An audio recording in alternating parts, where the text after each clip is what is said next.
Good evening and welcome to episode 7 of Funny Like a Clown podcast. It is December 16th, 2018. We're here to laugh, we're here to amuse you, and in order to do that, I have on the phone right now longtime veteran comic and actor Steve Bluestein. Steve, how you doing today?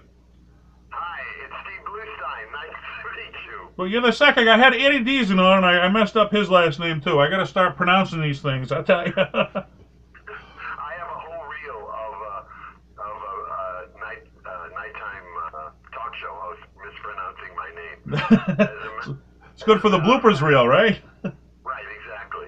And as a matter of fact, there is a video set out from the comedy shop, and they mispronounce it on that too. So don't feel bad.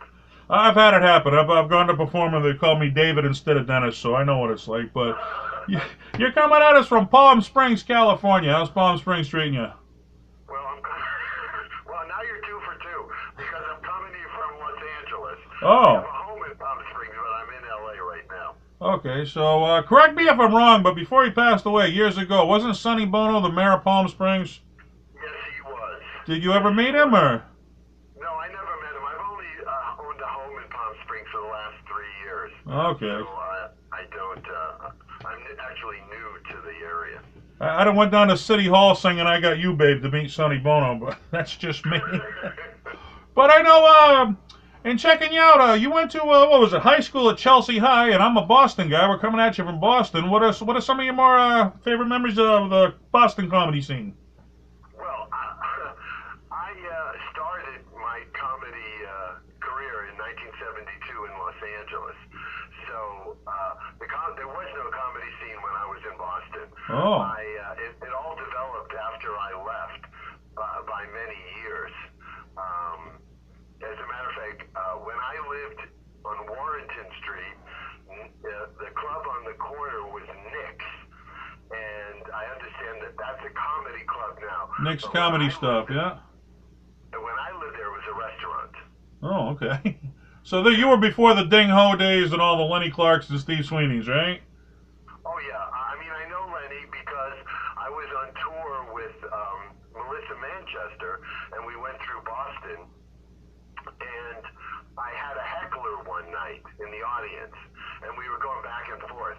About 20 years later, I met Lenny at John Larroquette's house, and he said, "Hey, remember me?" And I said, "No." He said, "I was your heckler in Framingham." And I was, "You're kidding me." Thanks, right? No, thanks. So how long have you been doing comedy for? I started in 72. 72, so you're a veteran of the veterans. What made you want to get started? What, were you the class clown in high school, or what gave you the itch? I was the class clown in high school, but what got me started was I moved out to Los Angeles, and I was living in one of these apartment houses with a swimming pool in the middle, and all the apartments were around the pool. And in the building lived Dave Madden, who was Reuben on the Partridge Family. And also in the apartment building was Albert Hammond, who later went on to win Emmys and Oscars for his music. He was a songwriter. Wow. Internationally known. And we were sitting around the phone. I was making people laugh because at that time I was an assistant buyer at the May Company.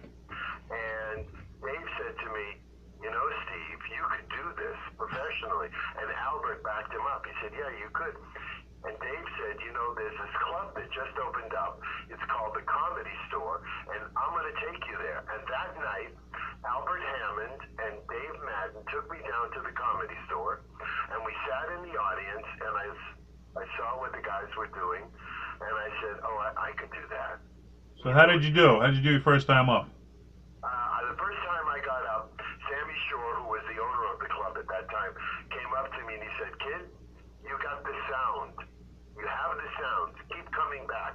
And I became one of the core comedians on the first 6 months of the Comedy Store days. So that was even before Mitzi took it over. You were in the original Sammy days. Wow. I was in the original Sammy days. I was also Mitzi called me and asked me to come to a meeting where Sam Right. And I was in on that meeting. Really? Yeah. So what was it like being amongst the stars at the Comedy Store? Was it before they were stars, or? Oh no, actually it was. It became, originally it became the Comedy Store was supposed to be a room for Sammy to showcase his act. His act, right? right? Okay, his home base, And right? so they invited all the stars, so Red Fox and Flip Wilson and who else? It's been so long ago, but it became a hang. Craig T. Nelson and Barry Levinson and Rudy DeLuca. All these people were hanging out at the Comedy Store. Also at that time, unknowns such as George Miller, David Letterman, Jay Leno, Jeff Altman, all these kids. We were all started, Kipadata, we all started at the same time. Pat Proft. So that's always a good one to have on your resume, that you started out with the legends. And because I mean the Comedy Store now is like the Graceland for comics. I mean, you don't get it's world known. Yeah, it is, and I haven't. Once I started working, I never really went back because I had graduated, if you know what I mean. Right.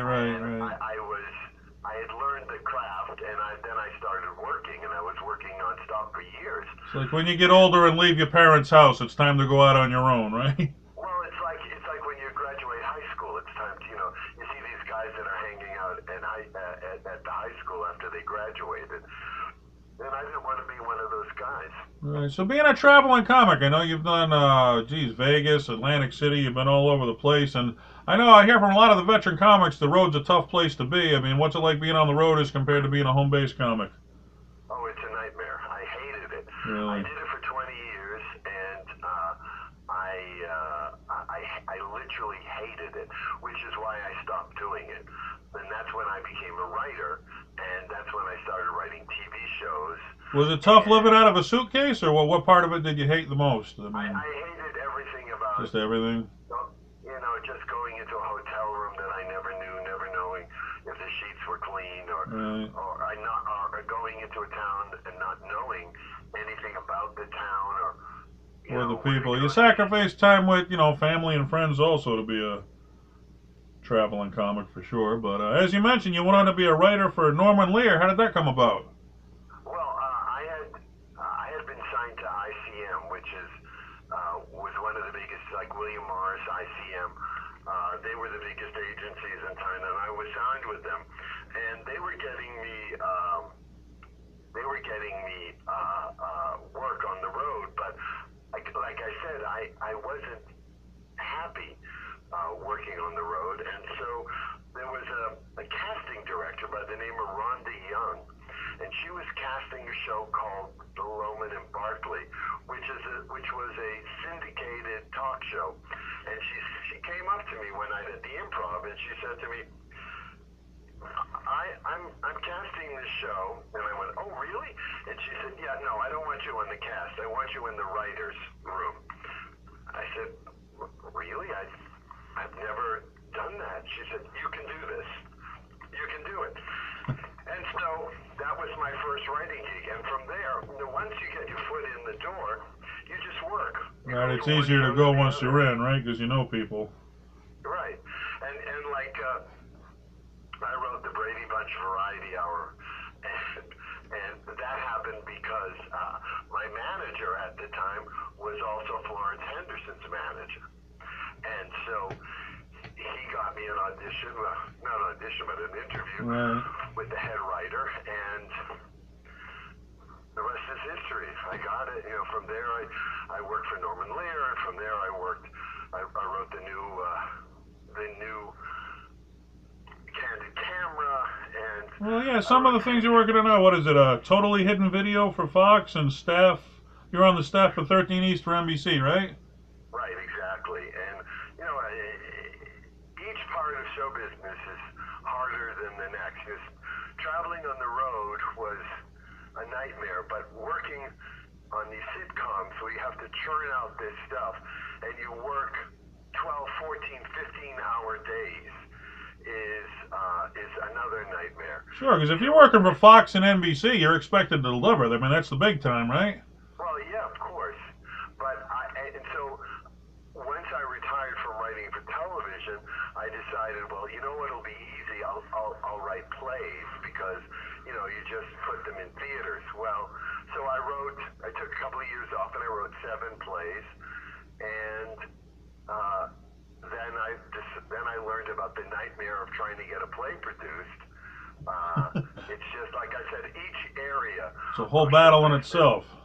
Has its own battle. And then my latest project is my book, which is called Memoir of a Nobody, and it's available on Amazon.com, published at Barnes & Noble. And I've learned that too has its own area of nightmarishness.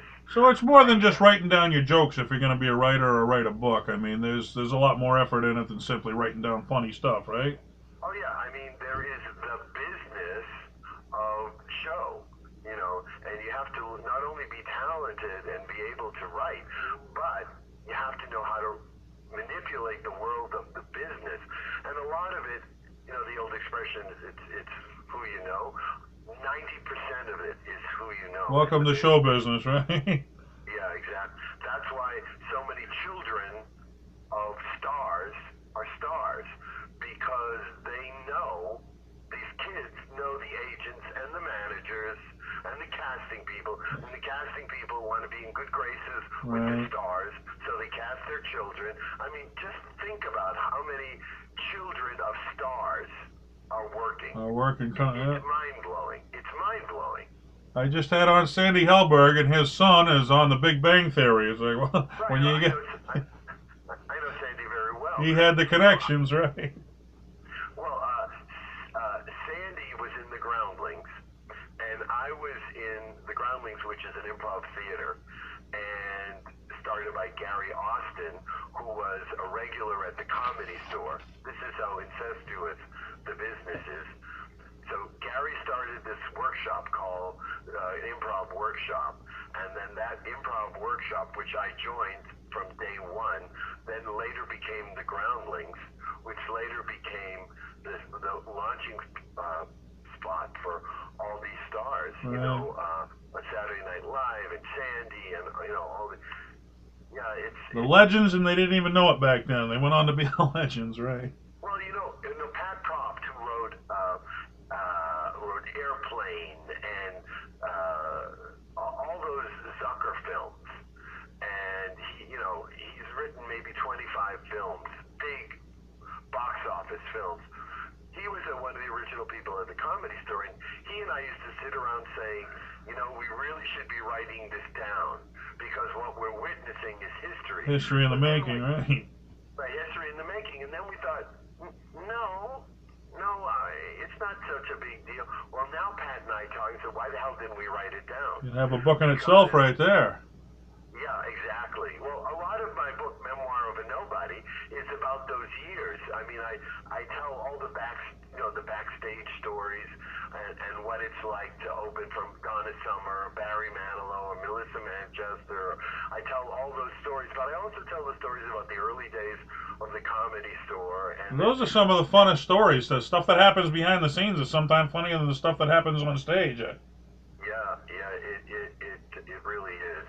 So you were also on Kitty Bartholomew's Your Home. How long did you have to clean your home to get ready for that show for?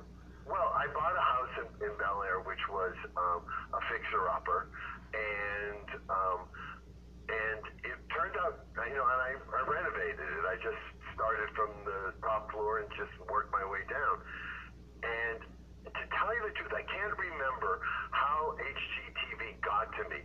I think it might have been through a contractor, or might have been through a producer friend, who, I think that's what it was, a producer friend who worked at HGTV. He told Kitty about my house, and they came over, and they liked it, and they featured my house on HGTV, which is for sale by now, if anybody's interested. If anybody listening wants to buy a house, now they know. Yeah, exactly. But one of the plays you were working on, you mentioned the plays was When One Is Gone. What was that about? Now that was your play personally? No. When One Is Gone, I'm sorry, I'm incorrect. When One Is Gone was the original title of my play Rest in Pieces. When we went to produce the play in New York, the producers thought that When One Is Gone was too long, and they needed a new title that would be catchy, and so we put Rest in Pieces, because the play is in 3 pieces, so it's a play on words. Oh, I see. Okay, and you're also up for what? Are you the lead in Annoyance? Sam Bordenek's film? Sam Broderick's play Annoyance. Yeah, I was. That goes back a few years. Sam created Saved by the Bell.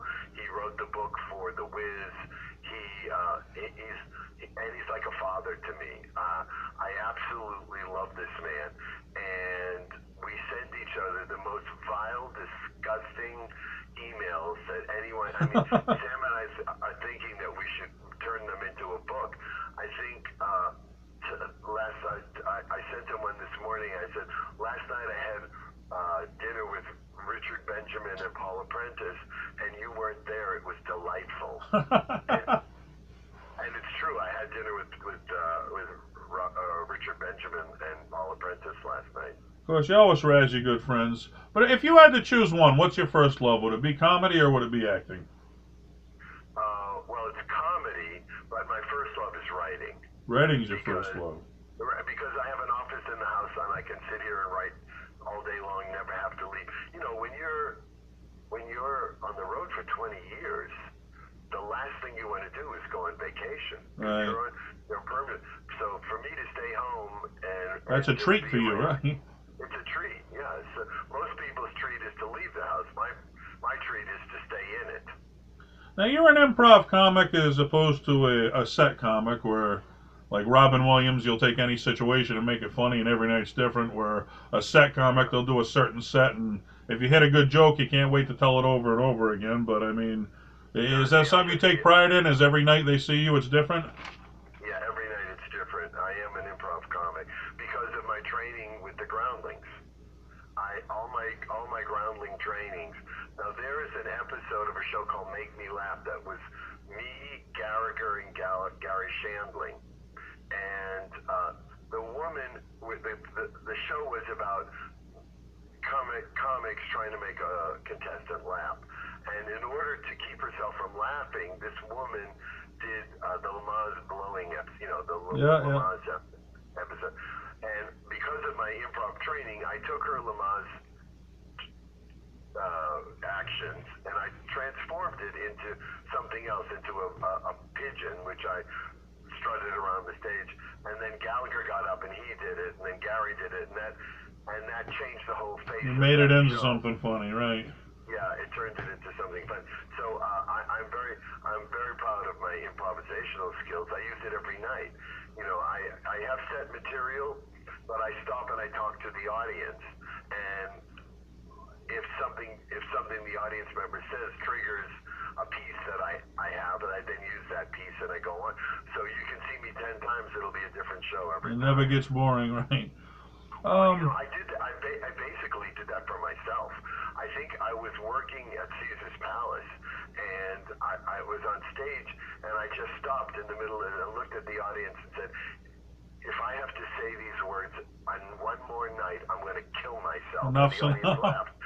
And I looked down at the guy sitting ringside, and they said, what do you do? And that's how it started. Yeah, you have to keep yourself interested, not just the crowd, right?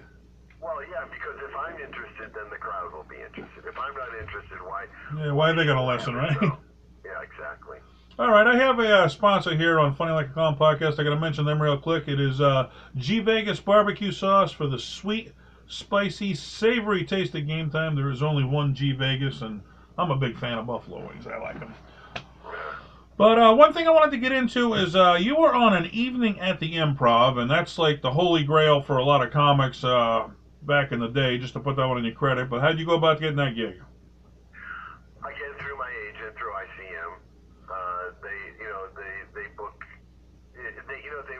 when you do a show like that, you're using 5 or 6 comics a day. So, well, they don't just pick anybody. I mean, you got to be at the top of your game to get on this, and I know. Well, again, I was in that original first group of comedians. So when Bud came to town, I was well established in doing stand-up. So I was chosen to do that. I got a friend, Boston comic. His name's Bob Goutreau. I don't know if you know him or not, but No. he said he got on an evening at the Improv, and the only reason he got on it was during the L.A. riots, and every comic they called didn't want to come out of their house and go down to the club. That's probably true. And that was the only reason he got to do it. Yeah, I did it. I think I did it 3 times. 3 times? Oh, okay. They use it. They kept you. You have a lot of material, and they only have to do 5 minutes. So you craft your set into 6-minute bits. Which isn't easy to do, right? No, it's not easy because one thing leads to another, and if you don't have the lead in, sometimes the joke doesn't work. But it can be done. Tom Dreesen is the king of that. Tom Dreesen is the king of those tight 6-minute sets. You become a specialist if you know how to do it. Yeah. Yeah, exactly. So you mentioned your books, Memoirs of a Nobody, and you also had 49 and a half Shades of Bluestein. They're available on Amazon. And what's in your future? I mean, it was comedy, it was writing, it was TV. What's coming up for Steve? Well, mostly right now I'm semi-retired. Someone asked me to do a show on the 24th of December, and it's a private show, which I never do. And of course, I'm coming down with a cold today. Oh. So this is why I don't like to do stand-up anymore. Bad timing. Part of the reason why I'm selling my house in Bel Air is because I'm moving to Palm Springs because I want to retire. Right. It's time. Well, what would it take? What would be your dream gig? I mean, if the phone called and they said, Steve, we're going to offer you this, whether it's a actor you'd love to work with or, a dream, what would be your dream gig? What would get you back into it? It would be having one of my plays on Broadway. One of your plays? That would be the dream. That would be the dream gig. And I'm working on it. I am working on it. And yeah. Babe Ruth says it's tough to beat a person who never gives up, right? Well, yeah, my mother used to say a winner never quits and a quitter never wins. That's right. Well, I want to thank you for being on the show, Steve. I mean, is there anything you want to plug before we go here? Where do the fans go to check out Steve? I just would like people to know that the book, Memoir of a Nobody, is available on Amazon.com. It's also on Kindle and Nook and at Barnes & Noble.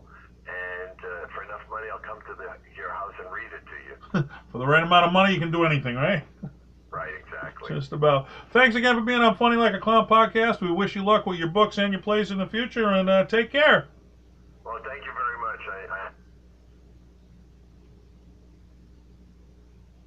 And you still there? Yeah, I'm here. You're still there. All right, we'll talk to you soon, Steve. Thanks again. All right, it's my pleasure. Anytime. Bye-bye. All right, veteran actor, comedian, writer, done it all. I mean, geez, the Comedy Store.